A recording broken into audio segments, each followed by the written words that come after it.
자, 질문입니다. 나와 배우자가요, 리빙 트러스트를 만들려고 한다. 근데 뉴저지에 살고 있고 프로퍼티는 캘리포니아와 뉴욕에 있습니다. 그리고 아이들이 2명이 있는데요. 그들은 뉴욕과 텍사스에 각각 살고 있습니다. 라는 그런 질문입니다. 자, 이런 경우요, 자주 묻고 바로 자주 접하는 상황입니다. 여러 주에 걸쳐서 경제 활동을 하는 상황이겠죠. 부모, 자식, 투자, 자산, 여러 주에 있는 건데요. 당연히 비일비재합니다. 오히려 이제는 이 모든 것들이 한 주에서 있을 거라고 예상하는 게 어쩌면 더 드물지 않을까 싶은데요. 그렇죠? 그래서 그랜토어, 트러스티, 베네피셔리가 각각 다른 주에 거주하는 그런 상황들 충분히 나올 수 있는 거고요. 투자 자산도 꼭 내가 거주하는 그 주에서만 투자하는 거 아니잖아요. 내가 이사를 갈 수도 있는 거고요. 이런 상황들을 다 감안했을 때 나오는 질문입니다. 그리고 더 나아가서요, 고객 질문들 중에는 이런 경우도 저희가 접하기도 합니다. 말하자면 당신 회사에서 이 주들에 다 각각 라이센스가 있는 게 아닐 텐데 이런 경우에도 트러스트 만들 수 있는 거냐, 또는 하나하나 각 주에서 따로따로 만들어야 하느냐라는 그런 질문일 텐데요. 제가 항상 그렇듯이 답을 먼저 말씀드립니다. 각 주에 따로따로 트러스트를 만들 필요는 없다라는 그런 얘기입니다. 그래서 이런 부분들 한 개의 트러스트로 대체로 여러 주에 있는 자산들이라던가 이해 당사자들 간의 그런 문제들을 다 다룰 수 있고요. 법적인 일관성, 효율성을 충분히 유지할 수 있다라는 게 그런 질문에 대한 간단한 답입니다. 자, 그러면 이제 다음 질문은요, 어느 주에서 하느냐의 질문일 텐데요. 특정 주의 법을 기반으로 트러스트를 설립한다라고 했을 때 어느 주냐는 거죠. 일반적으로 한 주를 선택하는데, 예를 들어 대표적인 거는 그랜토어가 거주하는 그런 주일 수 있겠고요. 트러스티가 거주하는 주, 또는 주요 자산이 있는 주를 선택할 수도 있을 겁니다. 그리고요, 심지어는 아무것도 없는 주를 할 수도 있습니다. 오늘 다루는 주제는 아닐 겁니다만 네바다라던가 사우스다코타 이런 주들은요, 트러스트 설립과 운영에 있어서 굉장히 유리한 주로 알려져 있습니다. 예를 들어 에셋 프로텍션, 자산 보호라던가 어떤 그 트러스트의 익명성을 확보한다라던가 프라이버시 이런 것들이죠. 그런 면에서 타주의 사람들도요, 그 해당 주와 아무 상관이 없는 네바다, 사우스다코타 아무 상관이 없지만 만들 수도 있어요. 그래서 아무튼 요지는 한 개의 주를 선택하고 진행한다라는 뜻인데요. 말하자면 여러 주에 각각 트러스트를 따로 만드는 게 아니고요. 그리고 이게 그랜토, 트러스티, 자산 위치, 심지어는 아무것도 없는 주에서 가능하다라는 그런 얘기입니다. 자, 그러면요, 이제부터는 좀 더 기술적인 내용을 한번 말씀드릴게요. 영상 보시는 분들 입장에서 꼭 기억하셔야 되는 그런 내용은 아니겠습니다만, 저희가 이제 여러 주에 이런저런 것들이 있을 때 실무적으로 고려하는 내용에 대한 설명입니다. 이게 3가지가 있을 텐데요. 첫 번째, 유니폼 트러스트 코드라는 컨셉입니다. 아무튼 우리가 한 주를 선택한다라고 해요. 그럼 한 주를 선택하고 나면 나머지 주들과의 어떤 충돌이라던가 어떤 그 타주에서의 어떤 미비점 같은 것들을 걱정할 수 있다라는 얘기죠. 이게 실제로 얼마나 유효한 걱정인지와는 별개로 이런 것들을 어떻게 해결할 수 있는지에 대한 설명인데요. UTC가 뭐냐? 유니폼 트러스트 코드입니다. 유니폼이니까 표준화된 트러스트 법 정도가 될 텐데요. 미국의 각 주에는요, 지금 현재는요, 33개 주가 이 유니폼 트러스트 코드를 채택했고요. 그리고 17개 주가 아직까지 안 했는데요. 이 유니폼 트러스트 코드, UTC라는 건 2000년도에 만들어진 규정입니다. 그래서 어떤 각 주마다 별도의 이 트러스트 법을 두는 데 있어서 앞서 말씀드린 그런 사례들이잖아요. 여러 주들이 같이 겹치다 보니 이걸 하나로 좀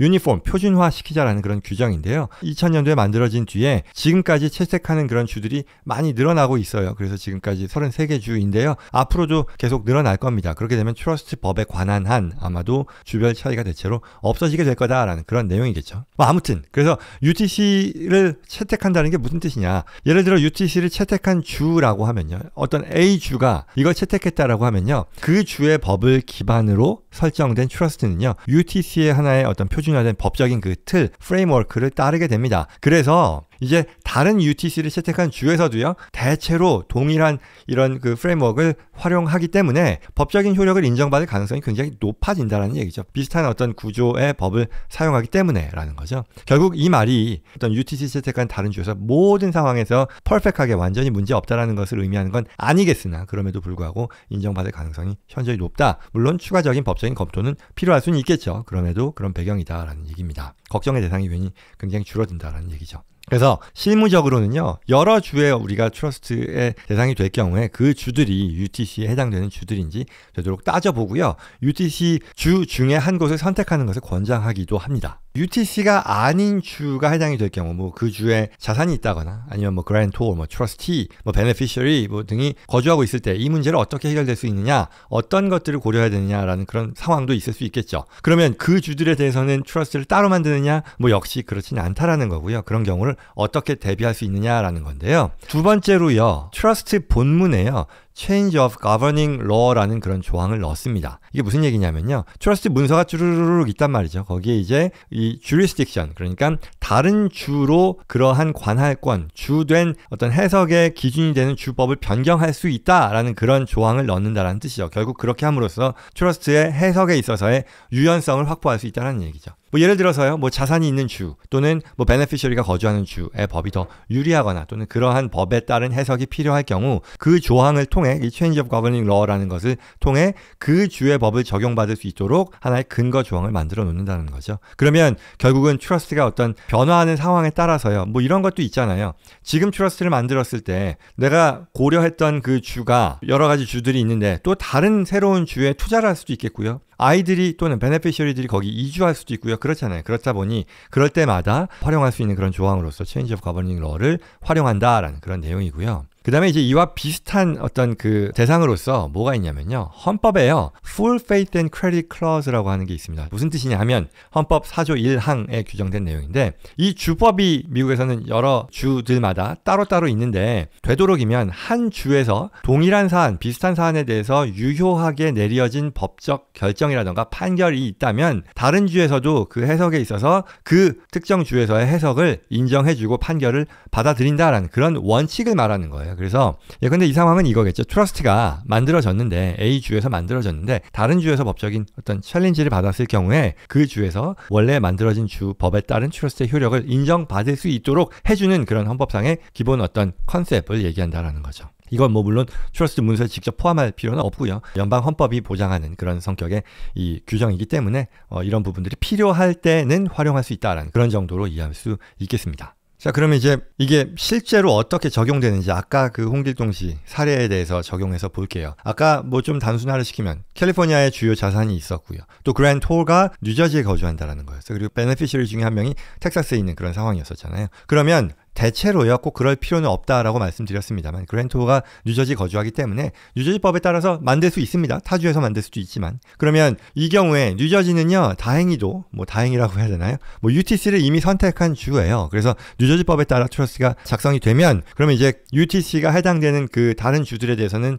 1차적으로 걱정을 덜 하겠다라고 할 수 있겠죠. 근데 이제 그 다음으로 뭐 캘리포니아에 자산이 있단 말이에요. 그러면은 캘리포니아 같은 경우는 부동산, 자산에 대해서 관련된 규정이요, 상대적으로 더 엄격하고요, 또 더 까다롭다라고 얘기합니다. 그래서 혹시라도 뉴저지 법에 따라서 설정된 트러스트가 캘리포니아 부동산을 포함했을 경우에 캘리포니아 법 이 해당 자산의 어떤 디스트리뷰션이라던가 아니면 베네피셔리에게 전달되는 데 있어서 또는 활용하는 데 있어서 추가적인 요구를 할 수도 있습니다. 따라서 이런 경우에 이 트러스트 문서에 해당 내용을 조항으로 반영할 수도 있고요. 아니면 앞서 말씀드렸던 이 Change of Governing Law 조항을 포함시켜서요, 필요할 때 캘리포니아 법을 적용할 수 있는 법적인 근거, 트러스트상의 조항을 만들어 놓을 수 있다라고 말씀드립니다. 자, 다음으로 베네피셔리가요, 텍사스에 있는 경우라는 말이죠. 그러면 텍사스 법에 따라 트러스트의 분배가 이루어지는 상황이 있을 수 있겠죠. 근데 또 공교롭게도 텍사스는요, UTC를 채택하지 않았다는 거예요. 그래서 뉴저지 법에 따라서 만들어진 트러스트가 텍사스에서 지금 현재까지는요, 뭐 향후에 텍사스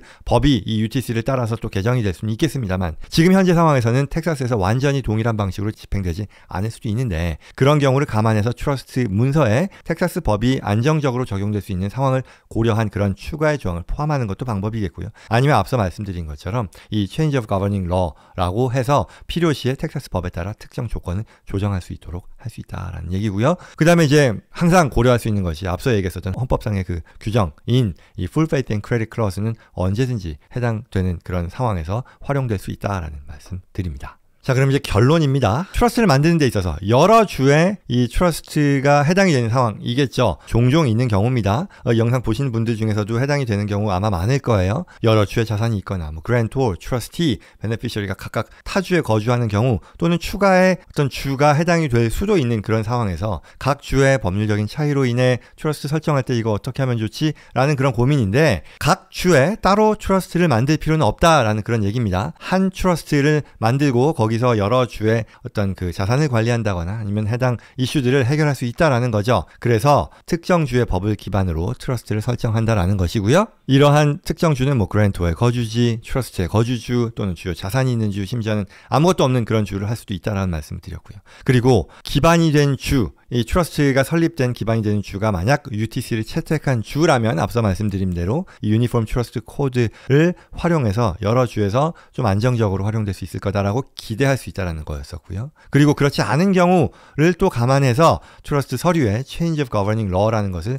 포함시킴으로써 어떤 문제가 발생할 경우에 필요한 법적인 유연성을 확보할 수 있다라는 그런 말씀드렸고요. 또한 그게 아니더라도 연방헌법상의 Full Faith and Credit Clause를 활용해서 분쟁 시 한 주에서 적법하게 인정된 것이 타 주에서도 상당 부분 또는 대체로 인정받을 수 있다는 그런 기대도 할 수 있다는 것이고요. 그럼에도 추가로 필요하다면 타 주의 어떤 법에 따른 이 문제가 될 수 있는 그런 상황들, 아까 뭐 캘리포니아 자산이라던가 텍사스 베네피셔리를 얘기했어요. 그래서 그런 주들의 어떤 법적인 리퀘어먼트를 충족하는 조항을 트러스트에 포함시키는 것도 좋겠다라는 그런 얘기였었죠. 그게 아니었을 경우는 다시 한번 뭐 governing law에 대한 change, 또 뭐 full faith and credit clause를 얘기했다라는 거죠. 그래서 마지막으로요. 대체로 이런 트러스트 변호사들이요. 이런 상황들이 굉장히 늘어난다는 거죠. 지금도 늘어났고 앞으로도 더더욱 늘어날 거잖아요. 사실 전체 미국 일반 가정들의 상황에서 이게 한 주에서 있을 것을 예상하는 것보다 더 많은 그 상황들이 있을 테니까요. 그래서 그렇다 보니 전체 이 스테이트에서 활동하는 지역의 이 변호사들 간에 연합된 어떤 데이터베이스를 만들기도 하고요. 필요할 때마다 같이 상의하고요. 또 코워크를 진행합니다. 저희도 물론 그렇게 이 여러 50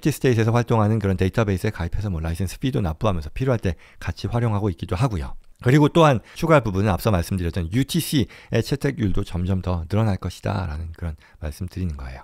자, 이상으로요. 뭐 여러 주에 걸친 트러스트를 설정할 때 고려해야 되는 어떤 중요한 법적 요소들에 대한 설명이었습니다. 기술적인 내용도 많이 있었지만요. 그보다는요. 기억하셔야 될 것은요. 여러 주에 있더라도 일반적으로는 이 해당 주들의 각각의 트러스트를 만들거나 할 필요 없고 한 개의 트러스트로 대체로 해결될 수 있고 충분히 어떤 경험 있는 그런 변호사들을 통해 혹시라도 있을 수 있는 다른 주들의 해당 사안들에 대한 이슈들을 미리 대비할 수 있다라는 그런 내용이었습니다. 이런 질문들을 많이 제가 받곤 해서 그래서 좀 질문을 각색해서 준비했는데요. 도움이 되었으면 싶습니다.